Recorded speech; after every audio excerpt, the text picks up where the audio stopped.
Welcome to the Website Mike Show. Hello there.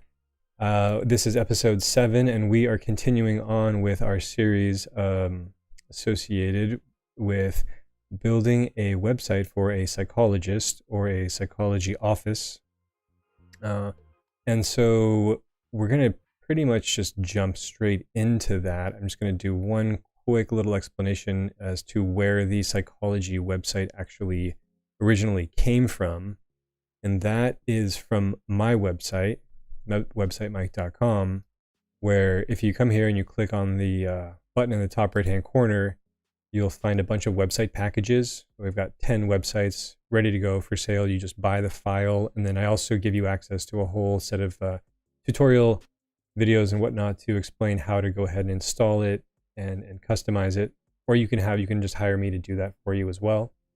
So the psychology website was originally one of those websites there. So that's where it came from. And once it's installed, this is what it looks like. And the next step would be to switch out pictures and text to customize it basically, right, for your particular office or use. And as well as these button links, there's all going to be customized. All this text, again, is called lorem ipsum. It's just placeholder text. Down here, this is where automatically more blog posts will become available and be seen. And there would actually be an image here if there was an image associated with this demo, but it's just a demo article, so I haven't associated a picture with it yet. But in a future episode, we will do that and take a look at how that changes it and how this whole featured articles area changes as we add more articles to the website. They'll begin to appear down here. Okay, so currently we just have that one psychology blog post demo that is actually published, and this other one is in draft form still. So that's why we don't see it on that front page. Now, using a piece of software called Elementor, we are building out the theme. Okay, we're using their theme builder, meaning the different components that make up the website, the header, the footer, pages, products, error page, okay, those different components we can specifically build out here to our liking, and then those templates will be applied across the website. And if we ever want to make site-wide changes, we can come in here and edit those templates, create new ones, and also control where they appear in the site as well. There are display conditions we can set. Okay. So hopefully I didn't lose you there, and we'll take a look at the products archive. What exactly am I talking about here? So this products archive, where did it come from? Originally, it wasn't here. All that was there is this screen right here, this window that says drag a widget here. But we're not going to drag a widget there. Instead, we're going to click on the gray icon and see, because it knows that it's a product archive page we're trying to build, it filters the options that we can choose from in terms of templates, right? So you just click on insert on the one that you like, and then all of your products will fill in there over time as you add more products to your website. Okay, right now we only have this one product. Let's see, the next one is, here is the product template. So that is what we're looking at this now. Here, anytime we make a new product, the image is going to be here on the right hand side. The name is going to be up here in this particular font. We're going to have this breadcrumb up here. Okay, there's a short description area. This information will be pulled from the product setup in the back end and then displayed here. Okay, reviews, including reviews. Right. Now, the next one after the product is the blog post template. So what are we going to have our blog posts look like? And this again was chosen from, I know it doesn't look like much there, but it was chosen by clicking on the gray icon here, that we can get a better sense of what it'll look like, because it will give us some dummy data in a sense, right? And here's some fake pictures and text, and so this is what it will look like. It doesn't look like that now, but when I dropped it in, I believe it was this one that I dropped in here. In time, as we get more content on the site, that's what this will look like. Right now it's just a template waiting to be filled with content. Here, the next one is the blog archive, which means all the blog post templates are all going to be listed out here, whether, right now, because we're looking at the template, it's showing us this test post 2, which we know is in a draft mode, but it wouldn't show on the actual website. It only shows like the psychology blog post demo because that's in the published status. Okay. And the reason I can grab that whole block and drag it around because it's an element, archive post element. You can drop this in anywhere throughout your site. So if you want to put this somewhere else, very, very easy. It's actually over here, and you just drag and drop it onto a page. And that's how Elementor, these elements are dragged and dropped onto a page to build it. In addition to stylizing like the background sections and things like that.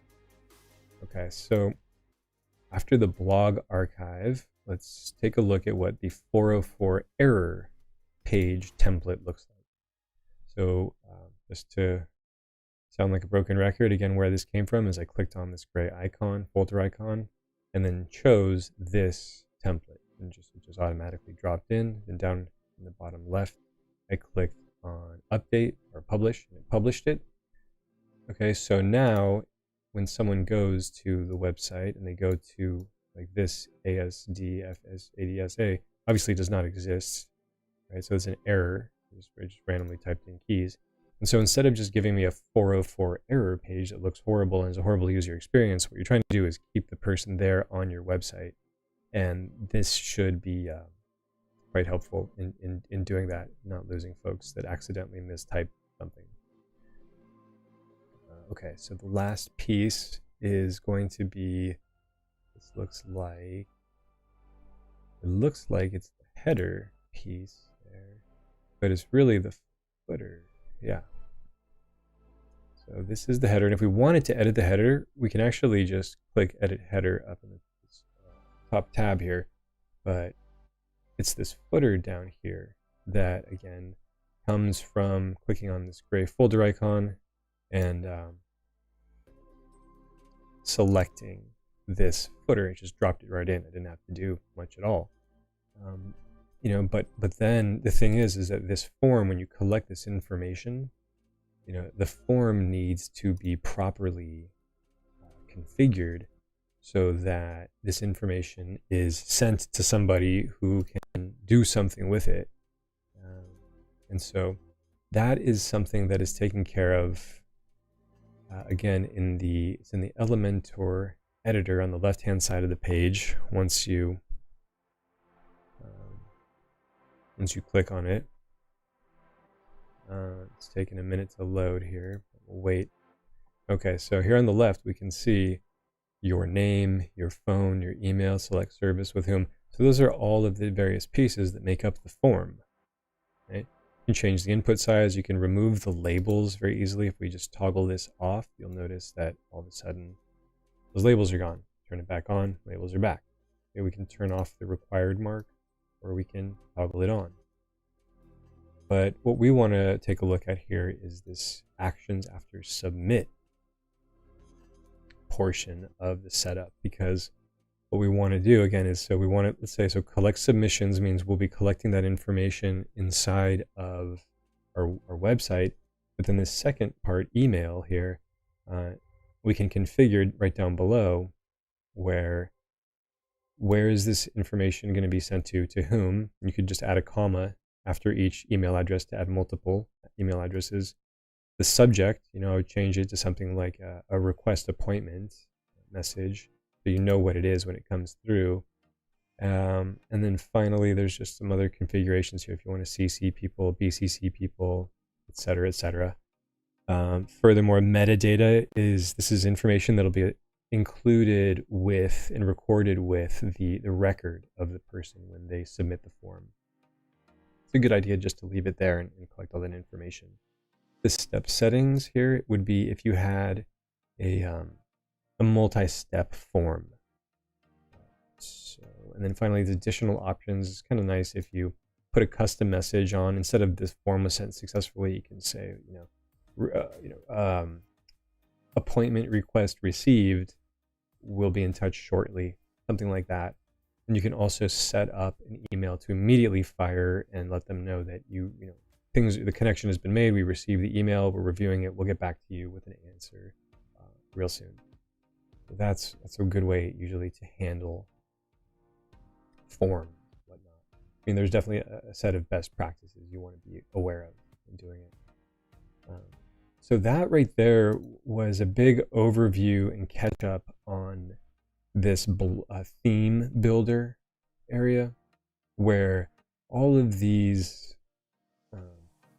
components were in draft mode, and I couldn't get them out of draft mode while doing a live stream. It just required too high of a bandwidth, and as a result, the page would just sit and try and open and open and open. Let me show you what I mean. So instead of, that's normal to just kind of get those warnings, and then it fires the code and realizes everything's fine.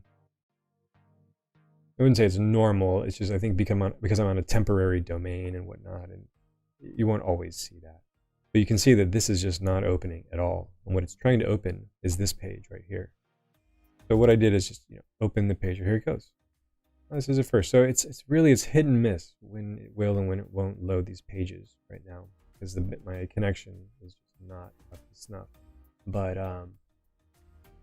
essentially, this is the big step, is that we took all of these out of draft mode and into published mode.